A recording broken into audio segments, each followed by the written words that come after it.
ഈ ദിലീപ് വിഷയവുമായിട്ട് ബന്ധപ്പെട്ട് ഇനി അതിൻ്റെ ഒരു സംസാരിക്കേണ്ടെന്ന് ഞാൻ വിചാരിച്ചതാണ്. പക്ഷേ പലതരത്തിലുള്ള കമൻറ്റുകളും അതിൻ്റെ ഒപ്പം തന്നെ പലതരത്തിലുള്ള ചോദ്യങ്ങളും ആ വീഡിയോ ഇട്ടതിനെപ്പറ്റി എന്നെ തന്നെ നേരിട്ടും അല്ലാതെയും വിമർശിക്കുകയും ചെയ്യുമ്പോഴത്തേക്കും വീണ്ടും വീണ്ടും അതൊന്ന് പറയണമെന്ന് തോന്നുന്നു. കാരണം നമുക്ക് പറയാനുള്ള കാര്യങ്ങൾ ഇതിൽ പലതിലും കിടന്നിട്ട് ഞാൻ അതൊന്നും മുഴുവനായിട്ട് ഞാൻ പറഞ്ഞില്ല. പലതൊക്കെ എന്താ പറയുക, പലരുടെയും പേരെടുത്ത് പറയാൻ മടിയായതുകൊണ്ട് ഞാനത് ഒഴിവാക്കി വിടുകയാണ് ചെയ്തത്.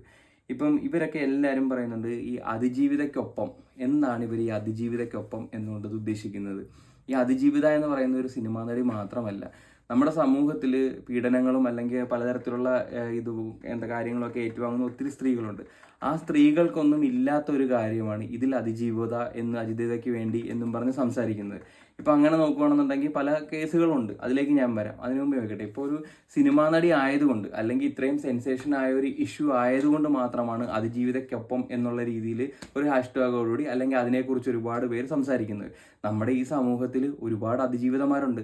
ആ അതിജീവിതമാർക്ക് വേണ്ടിയിട്ട് ഒരു ചാനൽ ഇങ്ങനെ സംസാരിച്ചിട്ടുണ്ടോ? അതിൽ വരുന്ന അതിജീവിതമാർക്ക് വേണ്ടി എതിരെ നടന്നിരുന്ന കാര്യങ്ങളുമായിട്ട് ബന്ധപ്പെട്ട് അവരെ എന്തെങ്കിലും എന്താ പറയുക എടുത്ത് കാണിച്ച് എന്തെങ്കിലും ഈ ദിലീപിനെ കാണിക്കുന്നത് പോലെ എന്തെങ്കിലും ചെയ്തിട്ടുണ്ടോ? ഒന്നും ചെയ്തിട്ടില്ല. അപ്പം അതിജീവിതയ്ക്കൊപ്പം എന്നുള്ളതല്ല ഇവരുടെ ഒന്നും ആവശ്യം. ഇവരുടെയൊക്കെ ആവശ്യം എന്ന് പറയുന്നത് ദിലീപാണ്. അത് നിങ്ങൾ മനസ്സിലാക്കുക. ദിലീപിനെ ടാർഗറ്റ് ചെയ്തിട്ടാണ് ഇവർ അതിജീവിതയ്ക്കൊപ്പം എന്ന് പറയുന്നത്. അങ്ങനെ അതിജീവിതയ്ക്ക് വേണ്ടി സംസാരിക്കുകയാണെന്നുണ്ടെങ്കിൽ ഇപ്പം ദിലീപിനെതിരെ എന്ന് പറഞ്ഞാൽ ഗൂഢാലോചന കുറ്റം ആണ്. അത് സംശയം മാത്രമാണ്, തെളിവില്ല. ആ സംശയം തന്നെ വന്നിരിക്കുന്നതെന്ന് പറഞ്ഞു കഴിഞ്ഞാൽ ഈ മഞ്ജു വാര്യർ അദ്ദേഹത്തിന്റെ ആദ്യത്തെ ഭാര്യ പറഞ്ഞ വാക്കുകളിലൂടെയാണ് ദിലീപിലേക്ക് ഈ സംഭവം എത്തിച്ചേരുന്നത്. അത് ഞാൻ നേരത്തെ വീഡിയോയിൽ പറഞ്ഞിട്ടുണ്ട്. എന്തുകൊണ്ട് നിങ്ങൾ ആരും ചിന്തിക്കാത്തൊരു കാര്യമുണ്ട്. ഇത്രയും കാലം സ്നേഹിച്ച് എല്ലാമായിട്ടെന്ന ഒരു ഭർത്താവ് വേറൊരു പെണ്ണിന്റെ കൂട്ടത്തിൽ പോകുമ്പോഴത്തേക്കും എന്തായാലും ഒരു സ്ത്രീക്ക് ശത്രുത തോന്നിക്കൂടെ? ഈ മഞ്ജു എന്ന് പറയുന്ന ഒരു സ്ത്രീ തന്നെയല്ലേ, ഒരു മനുഷ്യൻ തന്നെയല്ലേ. മനുഷ്യന് വാശി, ദേഷ്യം, പക, പ്രതികാരം ഇതെല്ലാം ഉള്ള ആൾക്കാരാണ് മനുഷ്യൻ.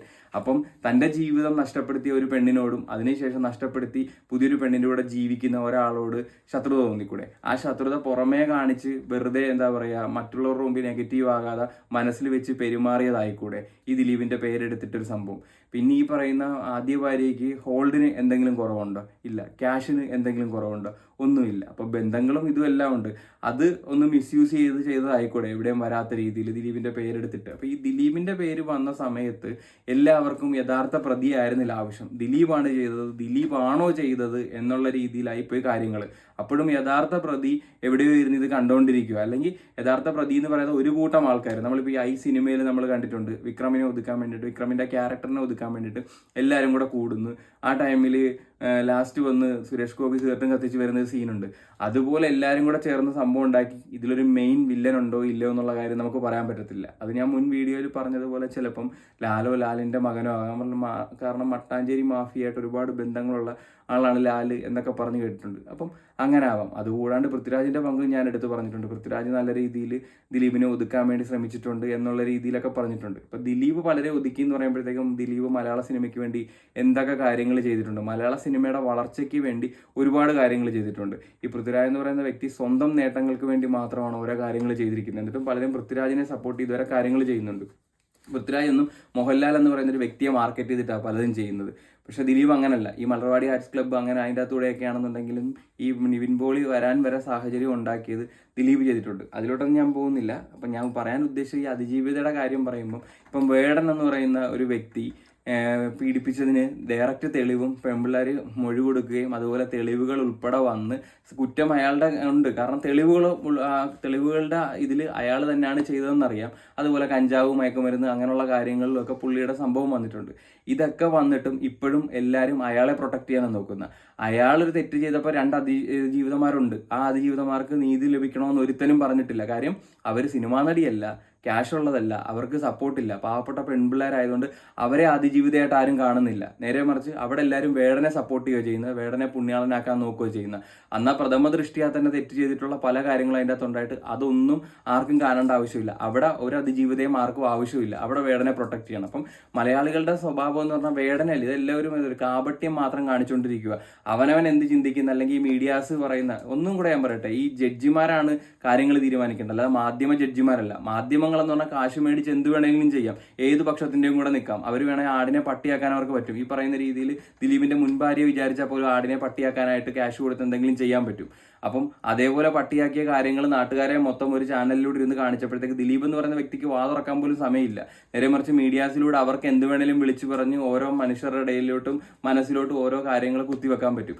അങ്ങനെ കുത്തിവെച്ച് ഓരോ സംഭവങ്ങൾ പടർത്തി വിട്ടിരിക്കുന്നതാണ്. അപ്പോൾ ഈ വേടന്റെ വിഷയം വന്നപ്പോഴത്തേക്ക് ഞാനും സംസാരിച്ചെന്ന് മാറിപ്പോയി.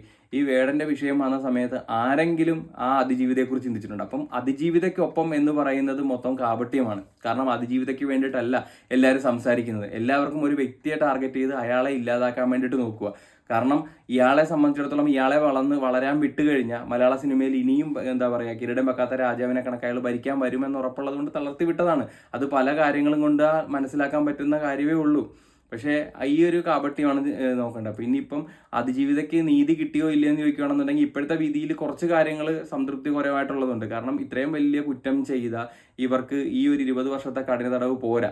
പിന്നെ ഈ 5 ലക്ഷം രൂപ കൊടുത്തതെന്ന് പറയുമ്പോഴത്തേക്കും ഈ നടിയെ പോലൊരു വ്യക്തിക്ക് ഈ 5 ലക്ഷം രൂപ എന്ന് പറഞ്ഞു കഴിഞ്ഞാൽ അവരൊരു സിനിമയിൽ 1-2 മണിക്കൂർ ചെല്ലുന്നതിന് തന്നെ അതിനേക്കാളും കൂടുതൽ കിട്ടും. അപ്പോൾ ആ എമൗണ്ട് ഒരു ചെറിയ എമൗണ്ടിന്റെ കാര്യം പറയുകയാണെന്നുണ്ടെങ്കിൽ അത് അവരെ കളിയാക്കുന്നത് പോലെയാണെന്ന് ഞാൻ പറയത്തുള്ളൂ. അത്ര എമൗണ്ട് പോരായിരുന്നു കൊടുക്കാൻ.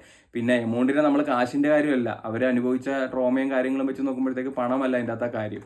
അപ്പം അവർക്ക് ഈ അനുഭവത്തിൽ വന്ന ഈ സംഭവത്തിന് വെച്ച് അവർക്ക് 20 അല്ല, അവർക്ക് ഒന്നെങ്കിൽ തൂക്കുകയറോ അല്ലെങ്കിൽ ഇരട്ട ജീവപര്യന്തമോ അങ്ങനെ എന്തെങ്കിലും കൊടുക്കുകയോ ചെയ്യുന്ന അവരുടെ ആവശ്യങ്ങൾ എന്താണോ ആ ആവശ്യങ്ങളൊന്നും അംഗീകരിക്കരുത്. എന്താണോ നമ്മുടെ കോടതിയിൽ തീരുമാനിക്കുന്ന ആ രീതി തന്നെ പോകുക. അതിൻ്റെ പുറത്ത് എന്ത് അപ്പീൽ വന്നാലും അവരുടെ ആവശ്യങ്ങൾ പറഞ്ഞാൽ ഇപ്പോൾ ആ വിധിയിലൊക്കെ കണ്ടു, ഇന്നപോലെ 1 വയസ്സ് കൊച്ചുള്ളത് കൊണ്ട് അതിനെ നോക്കണം, പ്രായമായ അച്ഛനമ്മ ഉള്ളതുകൊണ്ട് അത് നോക്കണം, വീടിൻ്റെ അടുത്തുള്ള ജയിലിൽ താമസിപ്പിക്കണം, അങ്ങനെ പല ആവശ്യങ്ങൾ പറയുന്നുണ്ട്. ഈ ആവശ്യങ്ങളൊന്നും അംഗീകരിച്ചു കൊടുക്കാൻ പാടില്ലെന്നാണ് എൻ്റെ അഭിപ്രായം. അതുപോലെ തന്നെ ഈ ശിക്ഷയാണെന്നുണ്ടെങ്കിൽ അവർക്കുള്ള സ്വത്തുക്കളാണെങ്കിലും കണ്ടുകെട്ടിയിട്ട് അത് സർക്കാരിലേക്കോ അല്ല അതിജീവിതയ്ക്ക് കൊടുക്കാനുള്ള കാര്യങ്ങളാണ് ചെയ്യേണ്ടത്. അങ്ങനെയാണ് അവരെ ശിക്ഷിക്കേണ്ടത്. മാതൃകാപരമായി നാളെ ഒരാൾ ഇതിന് പുറപ്പെടാത്ത രീതിയിൽ കാര്യം ചെയ്യണം. കാരണം മറ്റുള്ള കുറ്റകൃത്യങ്ങളൊക്കെ അല്ല, മറ്റുള്ളൊരു കുറ്റകൃത്യത്തിൽ നടക്കുന്നതെന്ന് പറഞ്ഞാൽ ഒന്നെങ്കിൽ കാമത്തിന്റെ പുറത്ത് പീഡിപ്പിക്കുന്നതോ അല്ലെന്നുണ്ടെങ്കിൽ അവരുടെ പ്രതികാരത്തിന്റെ പുറത്ത് പീഡിപ്പിക്കുന്നതോ അങ്ങനെയൊക്കെ വരുന്നത്. എനിക്ക് തോന്നുന്നു ഇത് നമ്മുടെ അധികം കേട്ടിട്ടില്ലാത്ത രീതിയിൽ ഇങ്ങനെ ഒരു സംഭവം ഇല്ലെന്ന് തന്നെ വേണം പറയാൻ. ആദ്യമായിട്ടാണ് ഇങ്ങനെ കൊട്ടേഷനായിട്ട് ഒരാൾക്കെതിരെ ഇങ്ങനെ ഒരു സംഭവം വരുന്നത്. അപ്പോൾ അതിന് നല്ല രീതിയിലുള്ള ശിക്ഷാ നടപടികൾ തന്നെ വേണം. കാരണം നാളെ ഒരാൾ ഇതിനെക്കുറിച്ച് ചിന്തിക്കാത്ത രീതിയിലുള്ള ശിക്ഷാ നടപടികൾ തന്നെ വേണമെന്നാണ് അക്കാര്യത്തിൽ എൻ്റെ ഒരു അഭിപ്രായം. കാരണം അത് മാത്രമാണ് ഈ നിയമത്തിൽ അല്ലെ ഈ ശിക്ഷാവിധിയിൽ എനിക്ക് വളരെ ഒരു ബുദ്ധിമുട്ടായിട്ട് തോന്നിയ കാര്യം. പിന്നെ ദിലീപിൻ്റെ പറയുവാണെന്നുണ്ടെങ്കിലും ശരി, ഇത്രയും ഇതായിട്ട് പോകണേ ആലുവെ വളർന്നൊരു സാധാരണ ചെറുപ്പക്കാരൻ മിമിക്രിയും കോമഡിയുമായിട്ട് നടന്ന ഒരു മലയാള സിനിമയിൽ വന്ന് നായകനായി ജനപ്രിയനായി മലയാളത്തിലെ 2 നടിമാരെ കല്യാണം കഴിച്ചിരിക്കുന്നു, വളർന്ന് തിയേറ്റർ ഉടമ, അതിൻ്റെ ഒപ്പം തന്നെ മലയാളത്തിലെ ഇത്രയും താരങ്ങളെ വെച്ച് വലിയൊരു 2020 പോലത്തെ സിനിമ ചെയ്യുക, ഈ തിയേറ്റർ ഉടമകളുടെ തലപ്പത്ത് വരിക, ഇങ്ങനെ വന്നിരിക്കുന്ന ആളെ ഒതുക്കിയില്ലെന്നുണ്ടെങ്കിൽ അയാൾ ഇനിയും വളർന്നു പോകുമെന്നുള്ള പേടികൊണ്ട് പലരും ചെയ്തതായിരിക്കാം. അപ്പോൾ എന്തായാലും നമുക്ക് നോക്കാം. ഇപ്പോഴും ഈ ദിലീപിനെ കല്ലെറിയുന്നവർ അല്ലെ ദിലീപിനെ കുറിച്ച് കുറ്റം പറയുന്നവർ, ഞാനിടുന്ന വീഡിയോ ആണെന്നുണ്ടെങ്കിലും കാണുമ്പോഴത്തേക്ക് അതിനെക്കുറിച്ച് കുറ്റം പറയുന്നവർ, ഈ മീഡിയാസിലുള്ള പല കാര്യങ്ങളും ആ ടൈമിൽ ഈ പ്രശ്നം നടന്ന സമയം മുതൽ വന്നിരിക്കുന്ന ന്യൂസിലെ കാര്യങ്ങളൊക്കെ റെഫർ ചെയ്താൽ തന്നെ നമുക്ക് ഒരുപാട് കാര്യങ്ങൾ മനസ്സിലാക്കാവുന്നേ ഉള്ളൂ. അല്ലാതെ മീഡിയാസിൻ്റെ മാധ്യമ വിചാരണയിൽ ഒരിക്കലും നമ്മൾ ഒരു തീരുമാനം എടുക്കാതിരിക്കുക. കാരണം അവർ കാശ് മേടിച്ച് കഴിഞ്ഞാൽ അവർ മനുഷ്യരല്ലേ ഈ മീഡിയാസിലിരിക്കുന്നത്, ദൈവങ്ങളോ അല്ലെ പുണ്യാളന്മാരോ ഒന്നും അല്ലല്ലോ. അപ്പോൾ അവർക്ക് എന്തായാലും ക്യാഷ് മേടിച്ച് ഏത് സൈഡിലേക്ക് മാറി ഒരു PR വർക്ക് കണക്ക് ആടിനെ പട്ടിയാക്കാനായിട്ട് അവർക്ക് പറ്റുന്നേ ഉള്ളൂ. കാരണം ദിലീപ് എന്ന് പറയുന്ന ഒരു വ്യക്തിയാണ്, കാശ് ചിലവാക്കാനാണെങ്കിൽ എന്താണെന്നുണ്ടെങ്കിലും ഒരാളാണ്. പക്ഷേ ദിലീപിനെതിരെ നിൽക്കുന്ന ഒരു കൂട്ടം ആൾക്കാരാണെന്നുണ്ടെങ്കിൽ അവർക്ക് ഉള്ള സ്വാധീനവും അവർക്കുള്ള പണവും ഇതുമെല്ലാം നമ്മൾ വില കുറച്ച് കാണാതിരിക്കുക. അതുപോലെ തന്നെ ഈ മലയാളിയുടെ മറ്റൊരു കാപട്യം, ഈ അതിജീവിതയ്ക്കൊപ്പം എന്ന് പറയുന്ന ഈ ഒരു സംഭവം, അത് അതിജീവിതമാർ ഒത്തിരി ഉണ്ട് നമുക്ക്. ആ അതിജീവിതമാർക്കെല്ലാം ഒരേ തരത്തിലുള്ള പ്രാധാന്യം കൊടുക്കുക. കാരണം എല്ലാവരും അമ്മയും പെങ്ങളും എല്ലാമാണ്, എല്ലാവർക്കും ഒരേ സപ്പോർട്ട്, എല്ലാവരും ഒരേ കണ്ണിലൂടെ കാണുക. അല്ലാതെ സിനിമാ നടി ആയതുകൊണ്ടും സെൻസേഷനായ ഒരു വിഷയമായതുകൊണ്ടും നമുക്കിഷ്ടമല്ലാത്ത ഒരാൾ ഓപ്പോസിറ്റ് സൈഡിൽ നടക്കുന്നതുകൊണ്ടും മാത്രം ഒരിക്കലും അതിജീവിതയ്ക്കൊപ്പം എന്ന് പറയാതെ നമുക്ക് ശരിയായിട്ടുള്ള കാര്യങ്ങളിലേക്ക് മുന്നോട്ട് പോകാം. ഈ വേടൻ്റെ ഉൾപ്പെടെയുള്ള കാര്യങ്ങളിൽ വന്ന് സാധാരണക്കാരെ വന്നിരിക്കുന്ന ആ കേസിലൊക്കെ ഒന്ന് ഇടപെട്. സംസ്ഥാന സർക്കാർ പോലും പ്രഥമ ദൃഷ്ടിയ പ്രതിയായിട്ടുള്ള വേടനെ സപ്പോർട്ട് ചെയ്ത് നാഷണൽ അവാർഡ് കൊടുക്കുകയാണ് ചെയ്തത്. ഇവിടെ ഹോം എന്ന് പറയുന്നൊരു പടം എടുത്തു കഴിഞ്ഞപ്പോഴത്തേക്ക് അത് എത്ര നല്ല രീതിയിൽ അവതരിപ്പിച്ച ഈ വിജയ് ബാബു, അതിൻ്റെ അകത്ത് ആക്ട് ചെയ്തിരിക്കുന്ന ഇന്നസെന്റ് ഉൾപ്പെടെയുള്ളവരെല്ലാം നല്ല രീതിയിൽ ആക്ട് ചെയ്തിരിക്കുന്ന ഒരു പടമാണ്. അതിൽ വിജയ് ബാബു പീഡന ആരോപണം നേരിടുന്നതിൻ്റെ പുറത്ത് മാത്രമാണ് അതിലുള്ള മറ്റു താരങ്ങൾക്ക് ഈ പറയുന്ന അവാർഡ് നിശ്ചയിച്ചത്. അതുപോലെ തന്നെ ദിലീപിന്റെ പടമാണെങ്കിലും വന്നപ്പോൾ എനിക്കൊന്ന് കമ്മാര സംഭവം എന്താണെന്ന് തോന്നുന്നു. വന്നപ്പോഴും ഈ ഒരു ആരോപണം നിൽക്കുന്ന കാരണം ദിലീപിനെ പോലും അതിൻ്റെ അകത്ത് എടുക്കാതെ പോവുക ചെയ്ത്. പ്രഥമ ദൃഷ്ടി ആ പീഡനം തെളിയിച്ച വേടന് പോലും നാഷണൽ അവാർഡ് കൊടുത്ത ഒരു സമൂഹമാണ് നമുക്കുള്ളത്. അപ്പം ഒരു കാപട്യം എന്ന് പറഞ്ഞാൽ സ്വന്തം കാര്യങ്ങൾക്ക് വേണ്ടിയിട്ട് മാത്രം കാര്യങ്ങൾ വലച്ചൊടിച്ചു പോവുക. ഇപ്പോൾ വേടനെ നമുക്ക് ഇഷ്ടമാണ്, അപ്പോൾ വേടൻ പീഡിപ്പിച്ച പെൺപിള്ളേരുടെ കാര്യം നമ്മൾ നോക്കേണ്ട ആവശ്യമില്ല, വേടനെ പ്രൊട്ടക്ട് ചെയ്താൽ മതി എന്നൊരു മനോഭാവമാണ് ഇവിടുത്തെ പ്രശ്നം. അപ്പോൾ മലയാളിയുടെ ഈ ചിന്താഗതി എന്തെങ്കിലും മാറും എന്ന് പ്രതീക്ഷിക്കുന്നു, പക്ഷേ തോന്നുന്നില്ല. കാരണം മറ്റുള്ള ഇതുപോലെ അല്ലല്ലോ. എന്നാലും ഈ ഒരു എന്താ പറയുക ചിന്താഗതി മാത്രം മാക്സിമം മാറ്റാനുള്ള കാര്യങ്ങൾ നോക്കുക. ഈ പറയുന്ന ദിലീപിൻ്റെ കേസിലാണെന്നുണ്ടെങ്കിലും ആദ്യം മുതൽ വന്നിരിക്കുന്ന വാർത്തകളും പറഞ്ഞിരിക്കുന്ന വാദങ്ങളും എല്ലാം നോക്കുക. ഇപ്പോഴും മറ്റൊരു കാര്യം കൂടിയുണ്ട്. ഈ ഇത്രയും വർഷമായിട്ട് മാധ്യമങ്ങൾ പറഞ്ഞതും ദിലീപിനെതിരെ പറഞ്ഞിരിക്കുന്നതും മാത്രമേ നമ്മൾ കേട്ടിട്ടുള്ളൂ.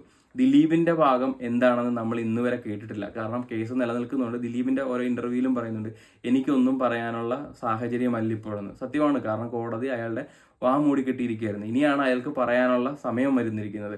ആ സമയത്ത് അയാൾ പറയുന്നത് നമുക്ക് കേൾക്കാം. അതിലെത്രത്തോളം ശരിയുണ്ടെന്നുള്ള കാര്യം നമുക്ക് നോക്കാം.